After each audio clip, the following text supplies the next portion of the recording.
श्री कृष्ण गोविंद हरे मुरारी, हे नाथ नारायण वासुदेवा।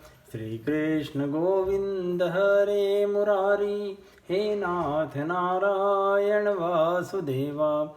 हे नाथ नारायण वासुदेवा, हे नाथ नारायण वासुदेवा।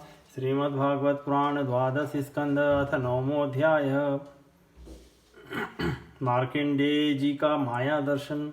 सूत उवाच संस्तुतो भगवान् इत्थं मार्कंडेयेन धीमता, नारायणो नरसख प्रीताः भृगुद्वहम्।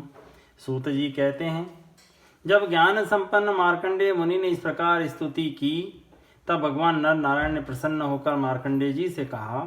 श्री भगवान वाच भो भो ब्रह्मर्षिवर्यासि सिद्धात्म समाधिना, मयि भक्त्यानपायिन्या तपस्वाध्याय संयमे, वयं ते परितुष्टा स्म त्वदव्रहद व्रतचर्यया, वरं प्रतीच्छ भद्रं ते वरदेशादभीप्सितम्। भगवान नारायण ने कहा, सम्मान्य ब्रह्मर्षि शिरोमणि, तुम चित्त की एकाग्रता, तपस्या, स्वाध्याय, संयम और मेरी अनन्य भक्ति से सिद्ध हो गए हो। तुम्हारी इस आजीवन ब्रह्मचर्य व्रत की निष्ठा देखकर हम तुम पर बहुत ही प्रसन्न हुए हैं। तुम्हारा कल्याण हो। मैं समस्त वर देने वालों का स्वामी हूँ, इसलिए तुम अपना अभीष्ट वर मुझसे मांग लो। ऋषिरुवाच जितते देव देवेश प्रपन्नार्तिहराच्युत, वरेणे तावतालं नो यद भवान समदृश्यत। मार्कंडेय मुनि ने कहा, देव देवेश, शरणागत है हरि अच्युत, आपकी जय हो, जय हो। हमारे लिए बस इतना ही वर पर्याप्त है कि आपने कृपा करके अपने मनोहर स्वरूप का दर्शन कराया। गृहीत्वा जादयो यस्य श्रीमत्पादाब्ज दर्शनम, मनसा योग पक्वेन स भवान मेक्ष गोचर। अथाप्यम्बुजपत्राक्ष पुण्यश्लोक शिखामणे, द्रक्षिमायां ययालोक सपालो वेद सद्भिदाम। ब्रह्मा शंकर आदि देवगण योग साधना के द्वारा एकाग्र हुए मन से ही आपके परम सुंदर श्री चरण कमलों का दर्शन प्राप्त करके कृतार्थ हो गए हैं। आज उन्हीं आपने मेरे नेत्रों के सामने प्रकट होकर मुझे धन्य बनाया है। पवित्र कीर्ति महानुभावों के शिरोमणि कमल नयन, फिर भी आपकी आज्ञा के अनुसार मैं आपसे वर मांगता हूँ। मैं आपकी वह माया देखना चाहता हूँ जिससे मोहित होकर सभी लोक और लोकपाल अद्वितीय वस्तु ब्रह्म में अनेकों प्रकार के भेद विभेद देखने लगते हैं। सूत उवाच इतीडितोर्चित काम ऋषीणा भगवान मुने, तथेति सस्मयन प्रागाद बदर्याश्रममीश्वर, तमेव चिन्तयन्नर्थ मृषि स्वाश्रम एव स, वसन्नग्न्यर्क सोमाम्बु भूवायु व्यदात्मसु, ध्यायन् सर्वत्र च हरिं भावद्रव्यैरपूजयत, क्वचित् पूजां विसस्मार प्रेम प्रसर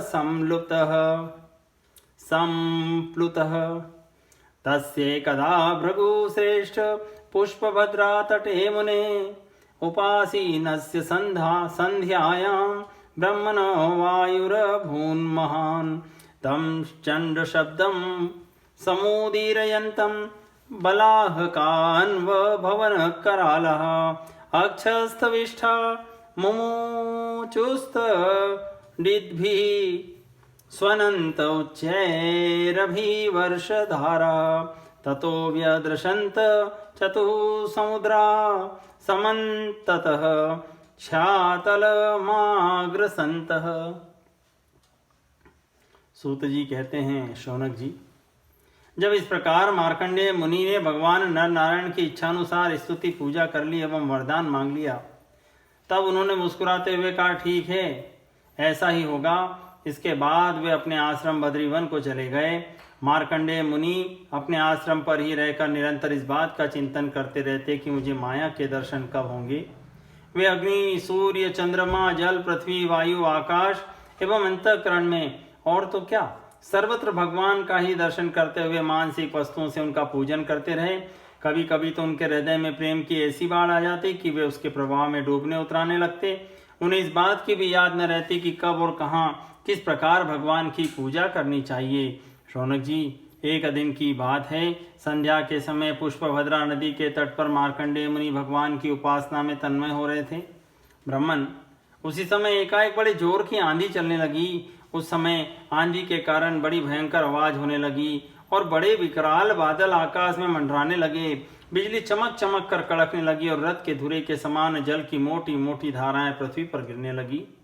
यही नहीं, मार्कंडेय मुनि को ऐसा दिखाई पड़ा कि चारों ओर से समुद्र समूची पृथ्वी को निगलते हुए उमड़े आ रहे हैं।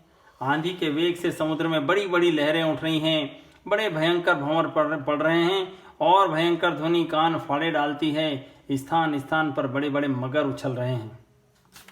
समीर वेगोर्मी विरुग्र नक्र महाभयावर्तक वीर घोषा अंतर्बहिष्याद्भि चाद्भिरत्युभिरतिद्युभि खरे शतरदाभिरुपतापितं जगत् चतुर्विधं वीक्ष्य सहात्मना मुनिर्जलाप्लुतां छां विमना समत्रसत् तस्येवमुद्वीक्षत उर्मिभीषणः प्रभञ्जना घूर्णितवार्महार्णवः आपूर्यमाणो वरषद्भिरम्बुदे क्षामप्यधाद द्वीपवर्षाद्रिभिः समं सक्ष्मान्तरिक्षं सदिवं सभागणं त्रैलोक्यमासीत् स दिग्भिराप्लुतं स एक एवोर्वरितो महामुनिर्बभ्राम विक्षिप्य जटाजलान्धवत् श्रत्तट्परितो मकरे स्तिमिङ्गिले रूपद्रुतो वीचिनभस्वतः हतः तमस्य पारे पतितो भ्रमणदिशो न वेदखङ्गा च परिश्रमेशितः क्वचित् गतो महावर्ते तरलेस्ताडितः क्वचित् यादोभिर्भक्ष्यते क्वापि स्वयन्मन्योन्यधातिभिः। उस समय बाहर भीतर चारों ओर जल ही जल दिखता था। ऐसा जान पड़ता था कि उस जल राशि में पृथ्वी ही नहीं, स्वर्ग भी डूबा जा रहा है। ऊपर से बड़े वेग से आंधी चल रही है और बिजली चमक रही है, जिससे संपूर्ण जगत संतप्त हो रहा है। जब मार्कंडेय मुनि ने देखा कि इस जल प्रलय से सारी पृथ्वी डूब गई है, उद्विज, स्वेदज, अंडज और जरायुज चारों प्रकार के प्राणी तथा वे स्वयं भी अत्यंत व्याकुल हो रहे हैं, तब वे उदास हो गए और साथ ही अत्यंत भयभीत भी। उनके सामने ही प्रलय समुद्र में भयंकर लहरें उठ रही थी, आंधी के वेग से जल राशि उछल रही थी और प्रलयकालीन बादल बरस बरस कर समुद्र को और भी भरते जा रहे थे। उन्होंने देखा कि समुद्र ने द्वीप, वर्ष और समुद्रों के और पर्वतों के साथ सारी पृथ्वी को डुबा दिया। पृथ्वी, अंतरिक्ष, स्वर्ग, ज्योतिर्मंडल, ग्रह, नक्षत्र एवं तारों का समूह और दिशाओं के साथ तीनों लोक जल में डूब गए। बस उस समय एकमात्र महामुनि मार्कंडेय ही बच रहे थे। उस समय वे पागल और अंधे के समान जटा फैलाकर यहाँ से वहाँ और वहाँ से यहाँ भाग भाग कर अपने प्राण बचाने की चेष्टा कर रहे थे। वे भूख प्यास से बड़े व्याकुल हो रहे थे। किसी और बड़े बड़े मगर तो किसी और बड़े बड़े तिमिंगिल मच्छ उन पर टूट पड़ते। किसी और से हवा का झोंका आता तो किसी और से लहरों के थपेड़े उन्हें घायल कर देते। इस प्रकार इधर उधर भटकते भटकते वे अपार अज्ञान अंधकार में पड़ गए, बेहोश हो गए और इतने थक गए कि उन्हें पृथ्वी और आकाश का भी ज्ञान न रहा। वे कभी बड़े भारी भंवर में पड़ जाते, कभी तरल तरंगों की चोट से चंचल हो उठते, जब कभी जल जंतु आपस में एक दूसरे पर आक्रमण करते तभी अचानक ही उनके शिकार बन जाते। क्वचिच्छोकं क्वचिन्मोहं क्वचिद दुःखं सुखं भयं क्वचिन्मृत्युर्मवाप्नोति व्याध्यादिभिरुतार्दितः अयुतायुतवर्षाणां सहस्राणि शतानि च व्यतीयुर्भ्रमतस्तस्मिन् विष्णुमायाव्रतात्मनः स कदाचिद् भ्रमंस्तस्मिन् पृथ्व्या ककुदे द्विज न्यघ्रोतपोतं दद्रशे फलपल्लवशोभितम् प्रागुत्तरस्यां शाखायां तस्यापि दद्रशे शिशुं शयानं पर्णपुटके ग्रसन्तं प्रभयातमः महामरकतश्यामं श्रीमद्वदनपङ्कजं कम्बुग्रीवं महोरस्कं सुनासं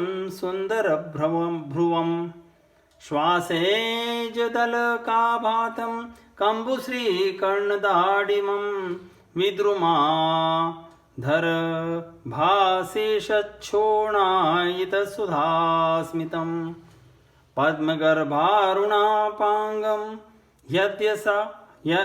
हृद्य हासावलोकनं श्वासे जद्वली संविघ्न निम्ननाभिदलोदनं लोदरं चार्वङ्गुलिभ्यां पाणिभ्यां मुन्नीय चरणाम्बुजं मुखे निधाय विप्रेन्द्रो दयन्तं वीक्ष्य विस्मितः।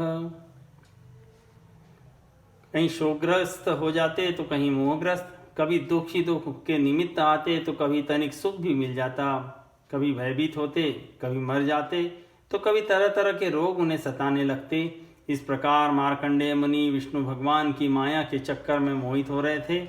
उस प्रलय काल के समुद्र में भटकते भटकते उन्हें सैकड़ों हजारों नहीं लाखों करोड़ों वर्ष बीत गए। शौनक जी, मार्कंडेय मुनि इसी प्रकार प्रलय के जल में बहुत समय तक भटकते रहे। एक बार उन्होंने पृथ्वी के एक टीले पर एक छोटा सा बरगद का पेड़ देखा। उसमें हरे हरे पत्ते और लाल लाल फल शोभायमान हो रहे थे। बरगद के पेड़ में ईशान कोण पर एक डाल थी, उसमें एक पत्तों का दोना सा बन गया था। उसी पर एक बड़ा ही सुंदर नन्हा सा शिशु लेट रहा था। उसके शरीर से ऐसी उज्जवल छटा छिटक रही थी जिससे आसपास का अंधेरा दूर हो रहा था। वह शिशु मरकत मणि के समान सांवला था।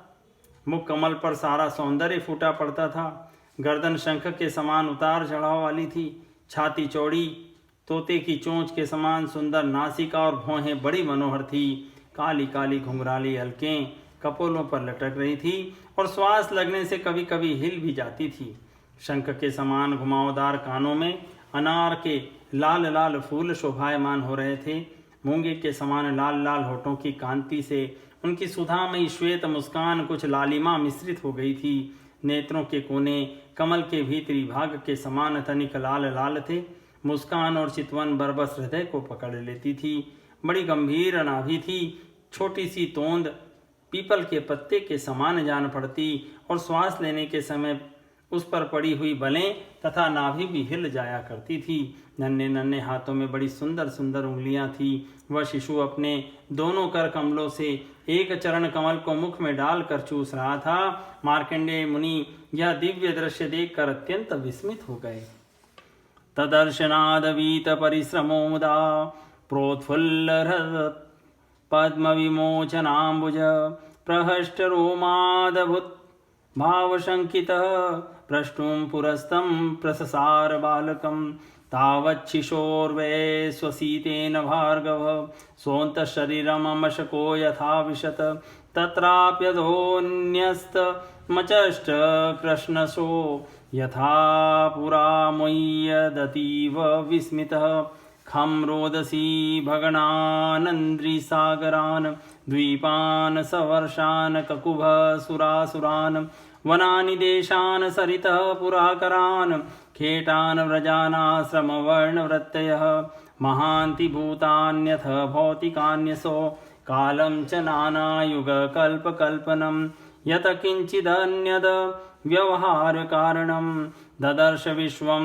सतीवाव भासितं हिमालयमपुष्पवहां च तां नदीं निजाश्रम तत्र ऋषीन् पश्यत विश्वं विपश्यच्छ वसिताच्छिशोर्वै बहिर्निरस्तो न्यपतल्लत्याब्धौ तस्मिन् पृथिव्या ककुदी प्ररूढं वटं च तत्पर्णपुटे शयानं तोकं च तत्प्रेम सुधास्मितेन निरीक्षितोपांग निरीक्षणेन। शौनक जी, उस दिव्य शिशु को देखते ही मार्कंडेय मुनि की सारी थकावट जाती रही। आनंद से उनके हृदय कमल और नेत्र कमल खिल गए, शरीर पुलकित हो गया। उस नन्हे से शिशु के इस अद्भुत भाव को देखकर उनके मन में तरह तरह की शंकाएं, यह कौन है इत्यादि आने लगी, और वे उस शिशु से ये बातें पूछने के लिए उसके सामने सरक गए। अभी मार्कंडेय जी पहुंच भी न पाए थे कि उस शिशु के श्वास के साथ उसके शरीर के भीतर उसी प्रकार घुस गए जैसे कोई मच्छर किसी के पेट में चला जाए। उस शिशु के पेट में जाकर उन्होंने सब की सब वही सृष्टि देखी जैसी प्रलय के पहले उन्होंने देखी थी। अब वे सब विचित्र दृश्य देखकर आश्चर्यचकित हो गए। वे मोहवश कुछ सोच विचार भी न कर सके।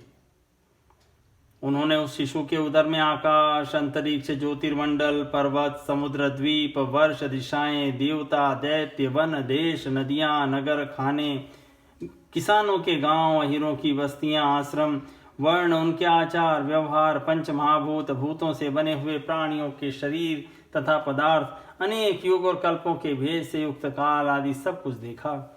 इतना ही नहीं, जिन देशों, वस्तुओं और कालों के द्वारा जगत का व्यवहार संपन्न होता है वह सब कुछ वहाँ विद्यमान था। कहाँ तक कहें, यह संपूर्ण विश्व न होने पर भी वहाँ सत्य के समान प्रतीत होते देखा। हिमालय पर्वत, वही पुष्पभद्रा नदी, उसके तट पर अपना आश्रम और वहाँ रहने वाले ऋषियों को भी मार्कंडेय जी ने प्रत्यक्ष ही देखा। इस प्रकार संपूर्ण विश्व को देखते देखते ही वे उस दिव्य शिशु के श्वास के द्वारा ही बाहर आ गए और फिर प्रलयकालीन समुद्र में गिर पड़े। अब फिर उन्होंने देखा कि समुद्र के बीच में पृथ्वी के टीले पर वही बरगद का पेड़ ज्यों का त्यों विद्यमान है और उसके पत्ते के दोने में वही शिशु सोया हुआ है। उसके अधरों पर प्रेमामृत से परिपूर्ण मंद मंद मुस्कान है और अपनी प्रेम पूर्ण चितवन से वह मार्कंडेय जी की ओर देख रहा है। अथ तं बालकं वीक्ष्य नेत्राभ्यां धिष्ठितं हृदि अभ्ययादति संक्लिष्टः परिष्वक्तु मधोक्षजम्। तावत् स भगवान् साक्षात् योगाधीशो गुहाशय अंतर्दधरिषे सद्यो यथेहानीश निर्मिता। तमन्वथ वटो ब्रह्मन् सलीलमलोक संप्लवः तिरोधायी क्षणादस्य स्वाश्रमे पूर्ववति स्थितः। अब मार्कंडेय मुनि इंद्रियातीत भगवान को जो शिशु के रूप में कीड़ा कर रहे थे और नेत्रों के मार्ग से पहले ही हृदय में विराजमान हो चुके थे, आलिंगन करने के लिए बड़े श्रम और कठिनाई से आगे बढ़े।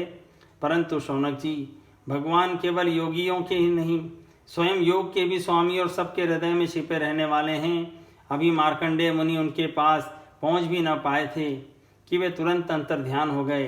ठीक वैसे ही जैसे अभागे और असमर्थ पुरुषों के परिश्रम का पता नहीं चलता कि वह फल दिए बिना ही क्या हो गया। शौनक जी, उस शिशु के अंतर ध्यान होते ही वह बरगद का वृक्ष तथा प्रलयकालीन दृश्य एवं जल भी तत्काल लीन हो गया और मार्कंडेय मुनि ने देखा कि मैं तो पहले के समान ही अपने आश्रम में बैठा हुआ हूँ। इति श्रीमद्भागवते महापुराणे पारमहंस्यां संहितायां 12 स्कंदे माया दर्शनम नाम 9 संपूर्णम्। ओ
श्री कृष्ण गोविंद हरे मुरारी, हे नाथ नारायण वासुदेवा। श्री कृष्ण गोविंद हरे मुरारी, हे नाथ नारायण वासुदेवा। हे नाथ नारायण वासुदेवा, हे नाथ नारायण वासुदेवा।